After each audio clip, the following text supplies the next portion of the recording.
இந்த பாரு, இந்த ஆள் ஒரு நிமிஷம் கூட இங்க நிக்க கூடாது. போ சொல்லு. என்ன பண்ணிட்டேன்னு இப்படி கோவப்படுறீங்க மாப்பிள்ள? இல்ல என்னமா நடக்குதுங்க? அப்பா அது இந்த ஆளை கொஞ்சம் நடிக்காம இங்க இருந்து கிளம்ப சொல்றியா? இல்ல அது நான் எங்க நடிச்சேன் மாப்பிள்ள? அப்பாக்கு கொஞ்சம் அமைதியா. இன்னும் ஒரு செகண்ட் இந்த ஆள் இங்க நின்னா மரியாதை கெட்டு போயிடும். போ சொல்லு. வயசுல பெரியவர்னு கூட பார்க்க மாட்டேன்.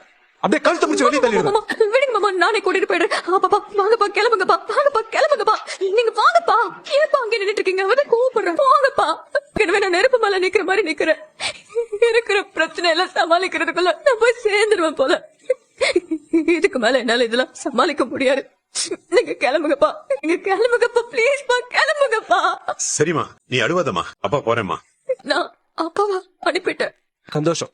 அப்படியே கிளம்பி நீ வீட்டுக்கு போயிடு. வீட்லயும் உன்னோட முகத்தை பாத்துக்கிட்டு, கடையிலயும் உன்னுடைய முகத்தை பாத்துக்கிட்டு என்னால இருக்க முடியல. தயவு செஞ்சு கிளம்பி வீட்டுக்கு போ. இன்னைக்கான எபிசோட்ல இந்த மாதிரி கடைக்கே வராதிங்கப்பா அப்படின்னு மயில் ஒரு வழியாக அவங்க அப்பாவை அனுப்பி விட்டுறாங்க. அவரும் புரிஞ்சுக்கிட்டு அங்கேருந்து போயிடுறாரு. சரவணன் ரோட்டில் நின்று சண்டை போட்டுக்கிட்டு இருக்காங்க. இதை பார்க்குற நம்ம பாண்டி, நீ என்னடா அந்த பிள்ளைகிட்ட வம்புழுத்துக்கிட்டு இருக்க, வீட்டுக்கு போக சொல்லுங்கப்பா அப்படிங்க. அவர் ஆட்டோ வர சொல்லி, சரி நீ வீட்டுக்கு போமா, எதுவாக இருந்தாலும் வீட்டில் வந்து பேசிக்கலாம் அப்படின்னு மயில் அனுப்பி விடுறாரு.